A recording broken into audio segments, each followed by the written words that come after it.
வணக்கம் அன்பு நண்பர்களே. இன்னைக்கு காலையில் ஃப்ரெஷ்ஷாக வீடியோ போடுறோம். இன்னைக்கு 7 மணிக்கு 6 மணிக்கு எக்ஸிட் போல் வந்துடும். அதுக்குள்ளே முடிஞ்ச வரைக்கும் என்னால் எவ்வளோ தொகுதியை ரெடி பண்ண முடியுமோ ரெடி பண்ணிடுறேன். நான் ஒரு பெரிய தப்பு பண்ணிட்டேன். ஒரு பிளானிங் இல்லாமல் இருந்துட்டேன். 2021 தேர்தல் ரிசல்ட்டுக்கும் கிட்டத்தட்ட 30 நாள் கேப் இருந்தது. அந்த 30 நாள் கேப்பில் நான் ஃப்ரீயாக டெய்லி 15 தொகுதி 10 தொகுதி இந்த மாதிரி பண்ணிக்கிட்டு இருந்தேன். அதே சிந்தனையில இருந்துட்டேன். இந்த தடவை 6 நாள் தான் இருக்கு, என்னால முடியல. கணிப்பு 234 முடிச்சாச்சு. ஏப்ரல் 6ஆம் தேதியிலேயே டவுன்லோட் பண்ணி ஏப்ரல் 10ஆம் தேதியில் ஆரம்பிச்சு ஏப்ரல் 21ஆம் தேதியிலேயே நான் 200 தொகுதிக்கு மேல கணிச்சிட்டேன்.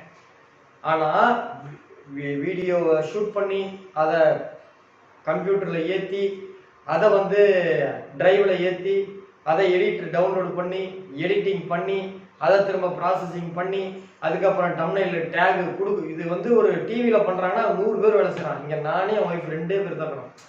ரொம்ப கஷ்டமாக இருக்குது. ஸோ முடிஞ்ச வரைக்கும் இன்னைக்கு 7 மணிக்குள்ளே வரும், இல்லைன்னா நாளைக்கு தான் இந்த வீடியோ வரும். எடிட்டிங் ஸ்பீடை பொறுத்து. இது வேற ஒரு ஓட்ட கம்ப்யூட்டர். ஒரு வீடியோ ரெண்டர் ஆகிறதுக்கு 30 நிமிஷம் வீடியோ ரெண்டர் ஆகிறதுக்கு 2 மணி நேரம் காட்டுது. ஸோ இந்த முறை பொறுத்தவர்களுக்கு இது என்னுடைய எக்ஸ்பீரியன்ஸு. ரெண்டாவது, தொண்டை கிட்டத்தட்ட ஆல்மோஸ்ட் 150 தொகுதி பேசிட்டேன். தொண்டை கொஞ்சம் வலிக்குது, அதனால கொஞ்சம் ஸ்லோவாக தான் இந்த தடவை பேசுவேன். ஸோ இப்போ நம்ம பார்க்க போகின்ற தொகுதி சிவகங்கை மாவட்டத்தில் இருக்கக்கூடிய 4 தொகுதி. அதில் நேற்றே நான் விஐபி தொகுதி அண்ணன் சீமானந்தா இருக்கிறதுனால விஐபி தொகுதின்னு சொல்லிட்டு நேற்றே நான் எடிட் பண்ணிட்டேன். ஸோ அது ஃபர்ஸ்டாகவே இப்போ அப்லோட் அது இப்போ 2 ஓடிட்டு இருக்கு. ஸோ இன்னைக்கு நைட்டுக்குள்ளே அது வந்துடும். ஸோ காரைக்குடியே அதில் பார்த்துருப்பீங்க. மீதி இருக்கக்கூடிய திருப்பத்தூர், சிவகங்கை, மானாமதுரை இந்த 3 தொகுதிகளில் யார் ஜெயிப்பான்றதை நம்ம இப்போ பார்ப்போம். இதில் நம்ம முதல்ல இப்போ பார்க்க போகிற தொகுதி திருப்பத்தூர். ஸோ திருப்பத்தூர் தொகுதியை பொறுத்த வரைக்கும் இந்த தொகுதி ரொம்ப எனக்கு வேண்டப்பட்ட தொகுதி. அப்படின்னா அங்கே தான் பிள்ளையார்பட்டி இருக்குது. நாங்கள் எப்பெல்லாம் ஐயப்பன் போகிறோமோ அப்பெல்லாம் பிள்ளையார்பட்டி போயிட்டு தான் நாங்கள் அப்படியே சேலத்துலேருந்து நாமக்கல் போய் திருச்சி சமயபுரம் பாட்டு பிள்ளையார்பட்டி போயிட்டு ஐயப்பன் போவோம். ரெண்டாவது இன்னொரு முக்கியமான காரணம், அங்கே எங்கள் அண்ணன் வினோத் அண்ணன் அட்வொகேட் மதுரையில் இருப்பார். மதுரை உயர்நீதிமன்ற கிளையில் அட்வொகேட் வினோத் அண்ணன் இருப்பார். அவர் அண்ணா திமுகவில் இருந்தவர், இப்போ திமுகவில் இருக்காரு. அவர் இந்த தொகுதியினுடைய திமுக வேட்பாளர் அண்ணனுக்கு ரொம்ப நெருக்கமானவர். பக்கமாக லாயர் ஆஃபீஸ் ஓப்பன் பண்ணார் மதுரையில். நான் தான் நல்ல நாள் குறித்து கொடுத்தேன். பட்டு அந்த டைமில் வேர்ல்டு கப் மேட்ச் ஏதோ நடந்ததுனால கணிக்கணுன்றதுனால நாங்கள் போகல. அண்ணன் பெரிய கருப்பண்ணன் தான் ஓப்பன் பண்ணப்பல. ஸோ விக்கிபீடியாவில் அவர் அண்ணனுடைய டேட் ஆஃப் பர்த் இருக்கு. ஸோ இந்த தொகுதியில் யாரெல்லாம் ஜெயிப்பாங்க அப்படின்னு நம்ம கணிக்கும் பொழுது திராவிட முன்னேற்ற கழகத்தின் சார்பாக அமைச்சர் பெரிய கருப்பண்ணன் அண்ணனுடைய ஒரிஜினல் ஜாதகம் நம்மகிட்ட இருக்கு. அங்கே திருமாறன் சொல்லிட்டு அவர் நீங்கள் பார்த்துருப்பீங்க, டிவி டிபேட்லாம் பேசுவார். ரொம்ப போல்டான, ரொம்ப கருத்தை நேர்மையாக பேசக்கூடிய, எந்த ஒரு விஷயத்தையுமே 100க்கு 95 மக்கள் என்ன நினைக்கிறாங்களோ அந்த மாதிரி பேசுவார். அவருடைய கருத்துக்கள் நிறைய எனக்கு பிடிக்கும். அவருக்கு 1000 ஃபேன் இருப்பாங்க, அதில் நானும் ஒரு ஃபேன் பாய். ஸோ இவருடைய ஜாதகம் கிடைக்கிறது, இவருடைய ஜாதகம் இல்லை. அதன் காரணமாக அவருடைய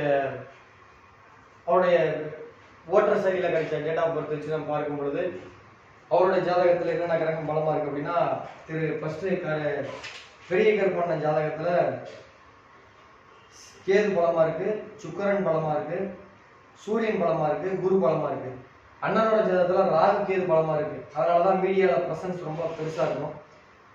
சந்திரன் பலமாக இருக்குது. அண்ணன் உங்களுக்கு கண்டிப்பாக ஃபியூச்சரில் அரசியலில் பெரிய பொறுப்புகள்லாம் வரதுக்கு வாய்ப்பு இருக்குது. பட் இவரோட ஜாதகத்தோட கம்பேர் பண்ணும் பொழுது உங்கள் ஜாதகம் கொஞ்சம் பலம் குறைந்ததாக இருக்குதுன்னு.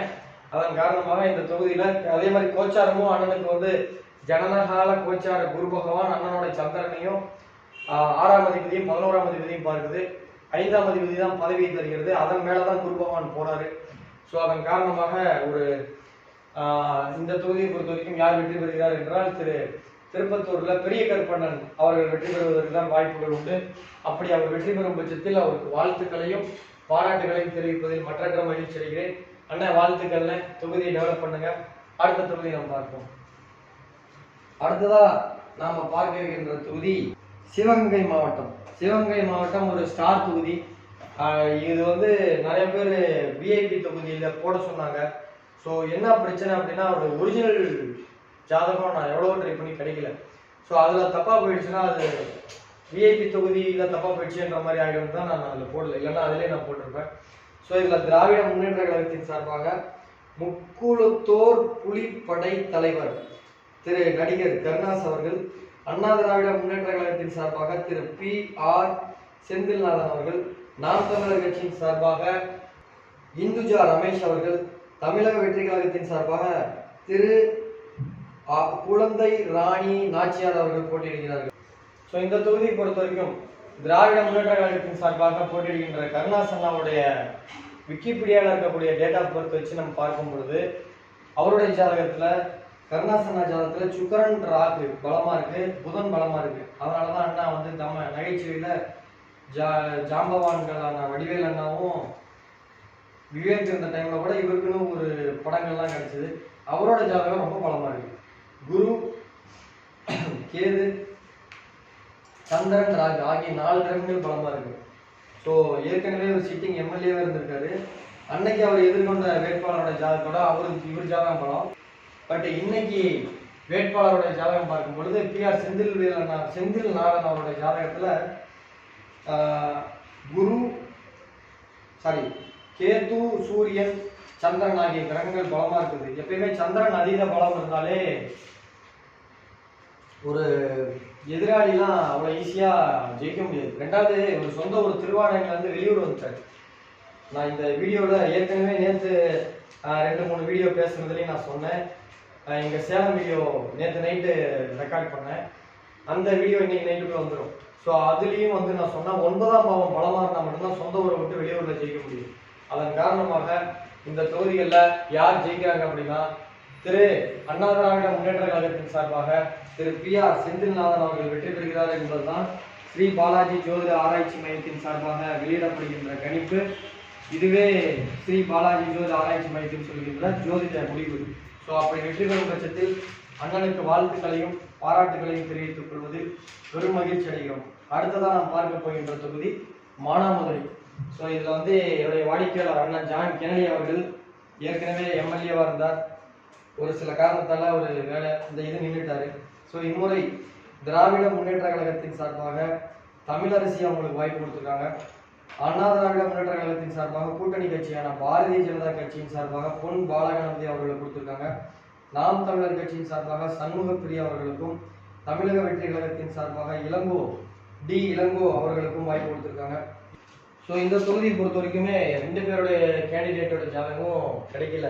அவங்க அஃபிடவிட் தாக்கல் பண்ண டைமை வச்சு தான் இதில் நம்ம கணிச்சிருக்கோம். ஸோ அதன் அடிப்படையில் பார்க்கும் பொழுது திரு தமிழரசி அவர்களுக்கு கேது, சந்திரன்,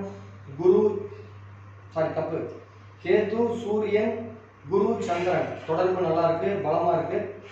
அவர் BJP அண்ணாவோட ஜாதகத்தில் வந்து கேது நல்லா இருக்கு, சுக்கரன் நல்லா இருக்கு. ஸோ இவங்களுக்கு 4 கிரகம் பலமா இருக்கு, அவருக்கு 2 கிரகம் தான் பலமா இருக்கு. ஆனாலும் கோச்சாரத்துல திரு பால கணபதி அண்ணாவோட ஜாதகம் நல்லா இருக்கு, தமிழரசி ஜாதகம் கொஞ்சம் டவுனா இருக்கு. ஆனா நம்ம வந்து கோச்சாரம் வந்து ஈக்குவலா 2 பேருக்கு ஈக்குவலா இருந்தா மட்டும் தான் கோச்சாரத்தை நம்ம கன்சிடர் பண்றது. கோச்சாரம் தற்காலிகமானது, கிரகச்சேர்க்கை திசா புத்தி நிரந்தரமானது. அதன் அடிப்படையில் திரு தமிழரசி அவர்கள் இந்த தொகுதியில் வெற்றி பெறுகிறார் என்பதுதான் ஸ்ரீ பாலாஜி ஜோதிட ஆராய்ச்சி மையத்தின் சார்பாக வெளியிடப்படுகின்ற ஜோதிட கணிப்பு. அப்படி ஜெயிக்கும் பட்சத்தில் அக்காவுக்கு வாழ்த்துக்களையும் பாராட்டுகளையும் தெரிவித்துக் கொள்வது மற்றற்ற மகிழ்ச்சி அளிக்கிறது.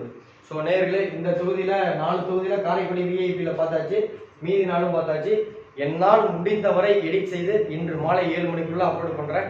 மிஸ் ஆனா நாளை தான் பண்ண முடியும். ஏன்னா ஒரு 4-5 கம்ப்யூட்டர் வாடகை எடுத்து தான் பண்ணாதான் அந்த ஸ்பீடு ஒரே டைம்ல பண்ண முடியும். பட் இது எனக்கு ஒரு அனுபவம், அடுத்த முறை கரெக்ட் பண்ணிக்கிறேன். ஸோ நாம் தமிழர் கட்சி வேட்பாளர்களோ தமிழக வெற்றி கழகத்தின்காரங்களோ யாரும் வந்து ஒரு வெக்ஸ் ஆகாதீங்க. என் அறிவுக்கு எனக்கு தெரிஞ்ச வரைக்கும் நான் கணிச்சிருக்கேன். ஸோ அவங்க நாம் தமிழர் கட்சிக்காரங்களை நம்ம இதில் கண்டஸ்ட், நான் இதில் காரைக்குடியில் அண்ணா சீமான் அண்ணா ஜாதகத்தையும் தான் ஒப்பிட்டு பார்த்தேன். அப்படி பார்த்துமே அண்ணா மாங்குடி அண்ணன் தான் ஜெயிக்கிற மாதிரி வருது. மற்ற 3லையுமே வந்து நான் வந்து நாம் தமிழர் கட்சியோ சீமான் கட்சியோ நான் வந்து அதில் எடுத்துக்கல. ஸோ அதன் காரணமாக அந்த 3 தொகுதியில் யாராவது அவங்க வெற்றி பெற்றாலும் ஆச்சரியப்படுறதுக்குல அந்த தொகுதியில என்னுடைய கணிப்பு தப்புன்றது மே 4ஆம் தேதி மேபி தப்பானா தெரியலாம். ஸோ இது வந்து நான் வாக்குப்பதிவுலாம் முடிஞ்சதுக்கு அப்புறம் தான் பாருங்க, அந்த வீடியோ வாக்குப்பதிவுலாம் முடிஞ்சதுக்கு அப்புறம் தான் போடுறேன். தயவு செஞ்சு இது வந்து நான் ஒரு கட்சிக்காக கேம்பெயின் பண்ணுற மாதிரி நினைக்காதீங்க. ஜோசியத்தில் நம்ம போன தடவை பண்ணோம் 234 தொகுதியில் 204 கரெக்டாக வந்தது. இந்த முறை விட்டுறக்கூடாதுன்றதுனால தான் பண்ணுறேன். ஸோ இதை புரிஞ்சுப்பீங்கன்னு நினைக்கிறேன். சேனல் இது வரைக்கும் புதுசாக பார்க்குறவங்க சப்ஸ்கிரைப் பண்ணுங்க. இன்னைக்கு 7 மணிக்கு வந்து சரி, தமிழ்நாட்டில் மொத்தமாக ஜெயிக்கிற 234 தொகுதியில் யார் முதலமைச்சர் வேட்பாளர், எவ்வளோ தொகுதி ஜெயிப்பான்னு மொத்த வீடியோ போட்டிருக்கேன். விஐபி தொகுதி வீடியோ போட்டிருக்கேன். 7 மணிக்கு இன்னைக்கு கரெக்டாக 7 மணிக்கு வரும். வாய்ப்பு இருந்தால் பாருங்க. நன்றி.